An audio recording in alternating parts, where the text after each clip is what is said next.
Yan kasi mga foreigner na yan eh. Ash na yung buhok nila.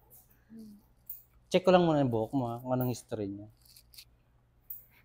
Ano last na pinagawa mo dito? Highlights po. Rebanding ba siya? No. Never pa na reband? Treatment lang.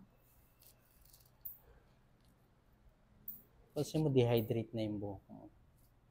So pag binalides kasi natin to, lalong madadamage tong previous highlights mo na to. Mapuputol yung previous highlights mo dito. Ikaw? Kayo po, kung ano po mas okay. Kasi mahaba na yung regrowth mo eh. Yeah. So kung kulay lang gagawin ko dito, parang wala lang din nangyari dun sa ano mo. Kasi iba-brown ko lang to, ito-tone down ko to. Kasi medyo magda-dark na to. Ngayon, pag babalides naman natin to, may part na madadamage dito sa buhok mo. Hindi yung gusto mong kulay. Yan kasi mga foreigner na yan eh. So pag ginawa ko sa buhok mo yun, baka hindi naman kayanin.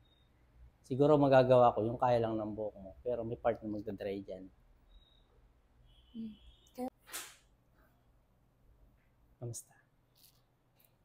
Na-achieve ba? Umagay sa'yo. Diba? Achieve na may gusto mong kulay. Sobra. Yan. Ang layo nung difference niya kanina, no? Yan. Kumusta experience mo dito? Sobrang ganda. Thank you so Satisfied. much. Thank you. Kuna ko ng video sa likod, ha? Then nalagaan mo ng purple shampoo. After 2 months maglalay ito, balik ka dito, tone down lang natin.